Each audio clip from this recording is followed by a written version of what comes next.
Hi, everyone. Anna Dressed in Blood by Kendar Blake is a straight up ghost story. It has a sequel, so if you want to continue the story, you can. Otherwise, it's just a good standalone as well. And it is the story of a kid named Cass, who is a teen, but he has a very unusual past. He comes from a long line of ghost hunters.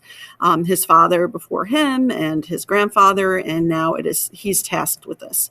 And he and his mom live together because his father died. He was killed by a very powerful ghost. And so now Cass kind of is the person in his family that's responsible for this. And so he and his mom kind of travel around, and people know about him. So if they have this really, really gruesome ghost that they're trying to get rid of, they contact him. And so what he does is he goes around and he basically kills dead people. And he gets this letter one day in the mail from a small town that is dealing with a pretty old ghost and very powerful. And so he and his mom kind of pick up and they move, and he enrolls in high school like he normally does, and they find a place to live.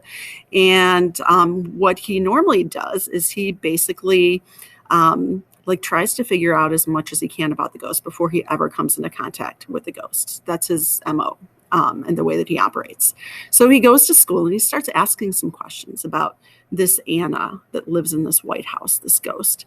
And he has this conversation with a group of guys who clearly are interested in telling him a little bit more about it. So much so that they are waiting in the parking lot outside of school the day that he asks about this. And they basically kidnap him. They grab him and they pull him in the car and they're like, we're going to go to the house. And they take him out there, and Cass is like, oh my God, I'm going to die. Like, I know nothing about this ghost. And they're taking me to this ghost.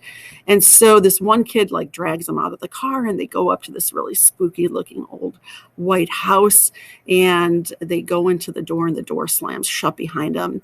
And sure enough, this girl named Anna, who they call Anna Dressed in Blood, starts descending down the staircase. And as she descends, her beautiful white dress starts to become drenched with blood.